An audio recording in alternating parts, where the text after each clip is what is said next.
रथ के पहिए के नीचे आने के कारण उस बछड़े का मरण हो गया। यह सारा दृश्य इंदौर के वासी देख रहे थे कि अगर किसी माँ के सामने उस बच्चे का वध कर दिया जाए तो कैसा लगेगा। उसे सड़क के बीच में सुलाकर उसके ऊपर से रथ का पहिया चढ़ाया जाएगा।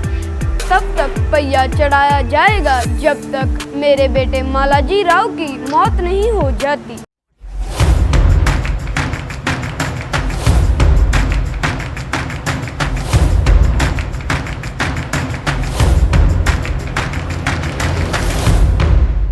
एक बार इंदौर के राजा मालाजी राव अपने रथ पर अपने शहर का भ्रमण करने के लिए निकले थे। वह बड़ी प्रसन्नता से भ्रमण कर रहे थे। उन्हें पता ही नहीं लगा कि कब उनके रथ की गति तेज हो गई। अचानक से उनके सामने एक गौ माता का बछड़ा आ गया और रथ की गति तेज होने के कारण रथ के पहिए के नीचे आने के कारण उस बछड़े का मरण हो गया। परंतु उन्हें यह बात का अनुभव ही नहीं हुआ क्योंकि उनके साथ बहुत बड़ा काफिला जा रहा था। वह तो अपने राज्य महल पहुंच चुके थे।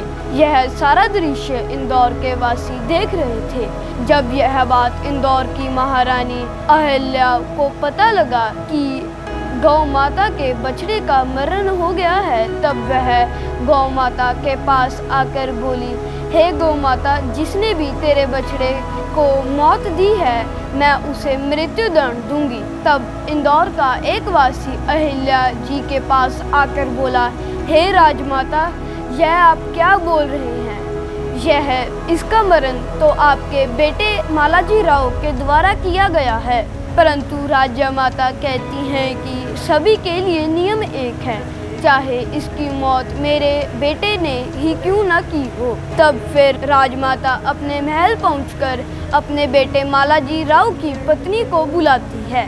मालाजी राव की पत्नी का नाम मैना है। मैना राजमाता के पास आकर बोलती है, हे राजमाता, बोलिए क्या काम है। फिर राजमाता बोलती हैं कि अगर किसी माँ के सामने उस बच्चे का वध कर दिया जाए तो कैसा लगेगा। तब मैनाबाई बोलती है कि यह दुख तो सिर्फ वही माँ को पता होगा। जिसने भी यह पाप किया है उसे तो मृत्युदंड मिलना चाहिए। फिर राजमाता बोलती है कि यह पाप तुम्हारे पति मालाजी राव के द्वारा किया गया है।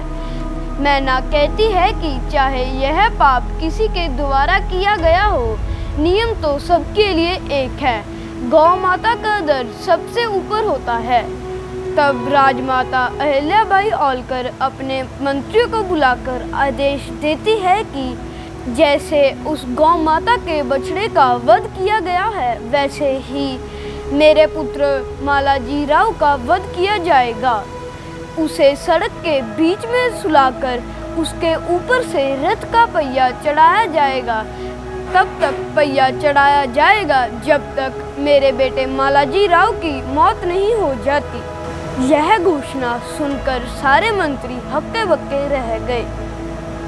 वह कहने लगी कि कैसी निष्ठुर माता है, अपने ही बेटे को मारना चाहती है।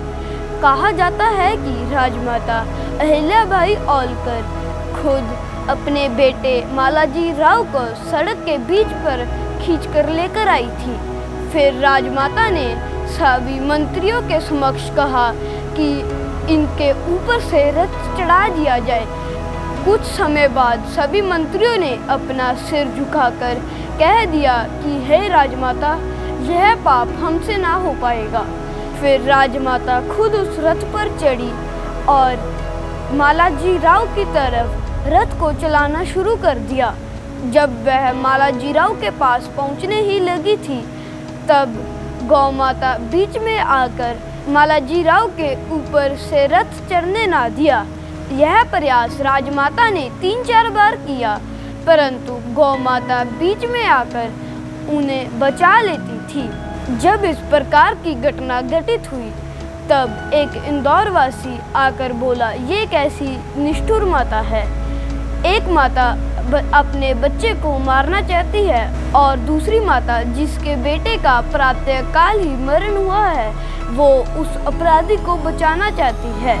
यह सब देखकर अहिल्याबाई होल्कर अपने रथ से नीचे उतरी और गौ माता के पास गई और प्रणाम करने लगी। प्रणाम करने के बाद उसने अपने बेटे को उठाया और कहा, देखो बेटा, यह गौ माता जिसके बेटे का प्रातःकाल ही मरण हुआ है, वह तुम्हें बचाना चाहती है। देखो इनमें कितनी दया है। और एक तुम हो कि सुबह इस बछड़े को मारकर तुमके दिल में बिल्कुल भी दया नहीं आई। तब गौ माता उसे बचाने के लिए वहाँ पर अड़ी रही। आज भी इंदौर में वही जगह को आड़ा बाजार के नाम से जाना जाता है। जय गौ माता, जय गोपाल।